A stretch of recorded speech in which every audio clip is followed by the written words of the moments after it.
Oi gente, tudo bem? Olha só, hoje isso aqui não vai ser uma resolução de um exercício, vai ser a demonstração de uma equação que caiu num exercício da UFSC, uma proposição, dizia assim, olha, a distância entre duas retas, por exemplo, F1 e F2, que pode ser duas retas paralelas no plano, é uma equação tal e aí a gente vai chegar naquela equação. A gente naquela proposição estava certa. Então vamos só entender algumas coisas rapidinho aqui. Antes de eu falar, olha, vamos sair resolvendo, eu quero que vocês pensem comigo. Se eu tiver duas retas que não são paralelas, como por exemplo essas duas retas aqui, elas em algum momento vão se encontrar, né? Se eu chamar de R2 e R1, em algum momento elas se encontram, então em algum momento elas têm uma distância que é zero, a distância mínima entre elas é zero. Se eu estiver trabalhando no espaço e não no plano, por exemplo aqui no espaço, eu tenho uma reta aqui e aí eu tenho uma outra reta aqui. E essa reta está indo para o fundo, assim, digamos, e essa está aqui. E elas não se encontram, elas não se cruzam, o processo para encontrar a menor distância entre elas é bem mais complexo do que fazendo para duas retas que estão no mesmo plano, tá? Então a gente está trabalhando agora com retas que estão no plano, não com retas que estão no espaço. Essa equação é válida só para o plano. E as retas, a gente geralmente trabalha elas, as equações, vindo dessa equação geral aqui, né? Y igual a mx mais n. Mas tem uma forma mais geral da gente escrever as retas, que é ax mais by mais c igual a zero. E eu vou só... É só porque na proposição da UFSC ele trouxe as duas retas nesse formato aqui. Então eu vou começar com elas nesse formato, mas a gente não vai trabalhar nele, porque é até um pouquinho mais chato da gente calcular. Eu prefiro usar esse formato aqui, tipo ax mais b, que eu chamei de mx mais n, tá? Então eu só vou transformar isso aqui para cá, né? Então isso aqui é a mesma coisa que eu fazer by igual a menos ax menos c1. E aí eu faço y igual menos ax sobre b menos c1 sobre b, tá? Isso aqui é um b. E é isso que a gente vai traduzir para cá. A gente vai só copiar essa parte para cá, como sendo y igual menos a sobre bx menos c1 sobre b. Que é a mesma coisa, né? Como as retas são paralelas, tanto a quanto b são iguais. O que muda é só o valor da variável independente aqui. Então a gente vai ter y igual menos a sobre bx. Então, ó, essa parcela é igual a essa parcela de cima, menos um C2, uma outra constante, tá? Só para diferenciar, eu chamei essa de C1, chamei essa de C2. Beleza? Então, só para a gente fazer um... Depois a gente vai precisar voltar, a gente vai trabalhar com as retas nesse formato aqui, mas para a gente voltar para o formato de cima, vamos só lembrar uma coisa aqui. Olhando para esse mx mais n, como sendo o formato da reta, eu tenho que para as duas... O meu m é igual a menos a sobre b, tá bom? E o meu n vai variar. O meu n1 ele é igual a menos c1 sobre b. E o meu n2 ele é igual a menos... Beleza? Então a gente está trabalhando aqui com o mesmo coeficiente angular e com coeficientes lineares diferentes para essas retas. Eu vou apagar isso aqui para a gente poder usar o espaço. E vamos lá. Pessoal, qual que é a menor distância entre essas retas visualizando geometricamente isso? Essa distância, se eu traçar uma reta que é perpendicular a essa reta aqui, ou perpendicular às duas, aqui, né? É essa distância aqui, tá bom? Que eu posso chamar de D. Beleza? Então essa vai ser a menor distância, não é só eu pegar... essa reta preta, esse segmento em preto aqui, não, esse segmento é menor, né? Porque ele é perpendicular, então é aquele negócio, tem que ser perpendicular para ser a menor distância. Eu vou desenhar esse mesmo segmento um pouquinho para cá, que vai facilitar para a gente entender uma coisa. Tem três partes, a gente vai trabalhar com Pitágoras aqui agora, a gente tem um triângulo retângulo aqui, onde eu tenho, por exemplo, um ângulo alfa aqui. Eu tenho essa minha distância D, que eu quero, essa minha distância L1 e essa minha distância L2, tá bom? Se a gente colocar o teorema de Pitágoras aqui, ele diz pra gente que L1 elevado ao quadrado igual a D elevado ao quadrado mais L2 elevado ao quadrado, tá bom? Até aqui eu acredito que tudo bem.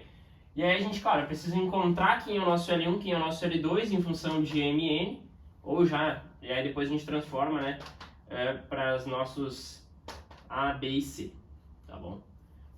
Vamos começar a olhar para isso aqui então. O nosso L1 primeiro, ele é essa distância em preto aqui. Quais que são esses dois pontos aqui, ó, onde as retas cruzam o eixo X? Quando cruzam o eixo Y, perdão. Está cruzando o eixo Y quando x igual a 0, né? Esse aqui é um ponto é uma coordenada x igual a 0 aqui. Então aqui eu vou ter x igual a 0, eu vou ter C1 sobre B, C2 sobre B, ou no caso aqui N1 e N2, tá? Eu vou ter M aqui, ó. Vou ter N1 e N2 nos dois pontos. Então aqui é N1, aqui é N2, e essa distância L1, ela é igual a N1 menos N2, tá bom? Por uma questão de generalização, assim, olha, vai que o N2 é maior que o N1, a reta tá trocada, tá mais para cima, a gente coloca essa distância em módulo, tá bom? Que é para dizer, vai que os dois números são negativos, alguma coisa assim. Então a gente vai deixar a distância nesse formato aqui, tá bom? Beleza. O L2 já é um pouquinho mais chatinho da gente encontrar. A gente precisa fazer uma relação trigonométrica para descobrir que esse ângulo alfa aqui é igual a, por exemplo, esse ângulo alfa aqui, tá? Ele é igual a esse ângulo alfa de inclinação. Se você já consegue visualizar isso aqui, a gente já dá o próximo passo. Só por garantir que está todo mundo na mesma página, eu vou dar um passo para trás. Eu vou provar para ti que esse ângulo alfa interno é o mesmo ângulo alfa que tem aqui em cima, e aí a gente avança, tá? Então eu vou só fazer um parênteses aqui no canto. Eu vou desenhar então o que a gente tem aqui. Olha só. Se eu traçar uma reta paralela à minha reta aqui do meu eixo X, eu tenho um ângulo alfa de inclinação, onde a gente sabe que se essa minha reta ela é y igual a m3x mais m3. A gente sabe que a tangente de alfa é igual ao meu m3, tá bom? Ou m3 igual... m3 é o meu coeficiente angular, que nada mais é do que, por exemplo, para uma certa variação em x, eu vou ter uma certa variação em y, né? É isso aqui. Beleza? É o meu cateto oposto sobre o meu cateto adjacente é igual ao meu coeficiente angular, que é igual à minha tangente de alfa. Só que agora, como é que a gente chega que esse cara também é igual? Vamos lá.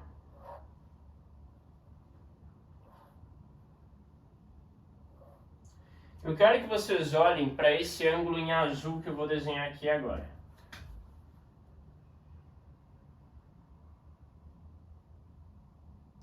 Vamos chamar de beta. Não é difícil você analisar aqui por cima, olha só nesse aqui de cima, imagina que é a mesma reta, tá? Imagina que essa reta aqui de baixo é a mesma reta que aqui de cima. Não é difícil você entender que beta é igual a alfa mais 90 graus, certo? Olha só, 90 graus, alfa, esse é o meu beta. Beleza? Faz sentido? Vamos lá agora.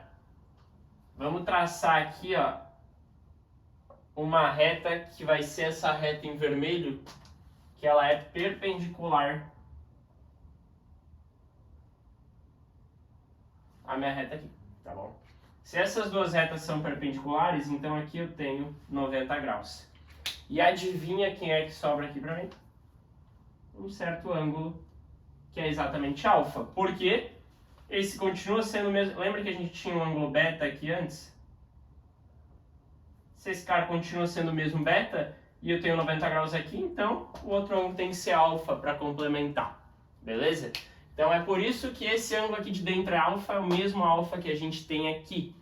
E é aí que entra a graça da coisa. Para a gente encontrar o nosso L2, a gente vai usar umas relações que a gente tem aqui. Que é a minha tangente de alfa é igual ao meu coeficiente m, genérico aqui, né? Esse m aqui, que é o mesmo m aqui. Beleza? Que ele é igual à minha tangente de alfa, que é quem? Cateto oposto sobre cateto adjacente. Cateto oposto é L2, cateto adjacente é o D que eu quero encontrar. Feito isso, a gente descobre que o nosso L2 ele é igual a D vezes M. Tá bom? E aí a gente tem L1, a gente tem L2 e o D é o cara que a gente quer encontrar, é a nossa distância entre as duas retas. E agora é só a gente começar a trabalhar em cima disso, então. Vamos lá? Deixa eu fazer aqui aqui. E a gente vai começar. Qualquer coisa eu apago tudo que a gente tem aqui, mas vamos ao espacinho que a gente tem aqui. L1 elevado ao quadrado igual a D elevado ao quadrado mais L2 elevado ao quadrado. Beleza? L1 é N1 menos N2 elevado ao quadrado, D é D, e esse cara é dm elevado ao quadrado, tá? Que é d quadrado, m quadrado, beleza? Só pra gente já facilitar, eu vou escrever mais uma linha aqui. Eu escrevo isso aqui, n1 menos n2 elevado ao quadrado igual a d que multiplica 1 mais m quadrado, tá bom? Agora é um bom momento para a gente fazer essa substituição aqui. Eu posso passar tudo para o outro lado aqui, fazer a substituição. Eu vou fazer agora porque eu acho que fica um pouquinho mais fácil da gente ver algumas coisas. N1 menos N2 vai ser o quê? Menos C1 sobre B mais C2 sobre B, que vai ser menos C2 aqui, né? Elevado ao quadrado, igual a D, que multiplica 1 mais M é 1 mais menos A sobre B, elevado ao quadrado, tá bom? Isso aqui vai ser o quê? C2 menos C1 B elevado ao quadrado. Isso aqui a gente pode fazer dessa forma aqui também, galera, olha só. Eu vou deixar o quadrado aqui em cima e eu já vou colocar um b ao quadrado aqui, tá bom? Do lado de cá a gente vai ter o quê? D que multiplica, só pra gente já avançar um step aqui, menos a sobre b quadrado é menos a quadrado sobre b quadrado, beleza? Isso aqui é a quadrado sobre b quadrado, tá bom? Beleza? E o menos a vezes menos a ao quadrado, tá bom? Então aqui a gente já vai avançar para essa etapa aqui, ó. b quadrado mais a quadrado sobre b quadrado, tá bom? A gente deu um pulo, porque eu já coloquei tudo na mesma base, multipliquei esse cara por b em cima e embaixo, b quadrado em cima e embaixo, o b quadrado mais a quadrado sobre b quadrado, tá bom? O que a gente pode fazer agora? Simplificar esse b que está dividindo nos dois lados, então é a mesma coisa que eu multiplicar por b quadrado aqui, multiplicar por b quadrado aqui, vai cancelar os dois, e aí eu posso passar dividindo já, eu vou ter que d igual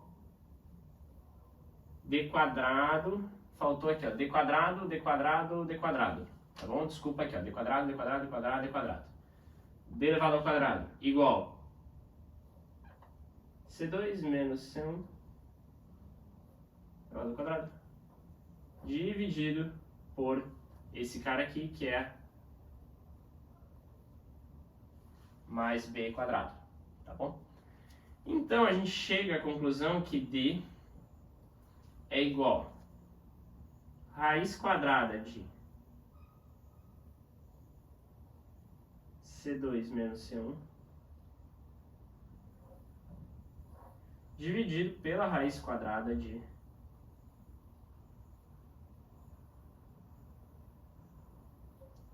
que é igual aqui, o meu D vai ser igual, quem que é esse cara? É o módulo, né?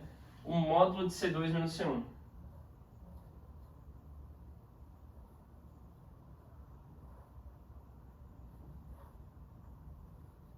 quadrado mais b. Beleza. E essa aqui é a equação para a distância entre duas retas que são paralelas. João, lá no vestibular da UFSC, ao invés de aparecer C2 menos C1, apareceu C1 menos C2. Dá na mesma. Não tem problema não. Tá? Dá na mesma. Por quê? Olha só. Módulo de C2 menos C1 é igual a quem? Se C2, ou melhor, vamos colocar assim, se C1 for maior do que C2, então o módulo é igual a C1 menos C2. Se C1 for menor do que C2, então o módulo é igual a C2 menos C1. Lembra que módulo de f de x é igual a f de x, se essa é a minha f for maior do que zero, e menos f de x, se a minha f de x for menor do que zero, tá bom? Então, tanto faz quem está fazendo menos quem aqui dentro, não vai ter problemas aqui. Esse é o nosso equação final. Essa é a forma de você calcular, você só precisa das equações das duas retas, com as duas equações, né? Se você tem a equação das duas retas, você tem toda a informação sobre elas possível. Não tem mais nada para esconder. Mas tendo a equação das duas retas, você consegue. E o A e o B é de qual das duas? Tanto faz, é o mesmo. Se não for o mesmo, as retas não são paralelas, aí elas se encontram. Era isso, galerinha, era isso essa resolução. Qualquer dúvida, deixa aí nos comentários pra gente. Então, um grande abraço, obrigadão a todo mundo, valeu, tchau!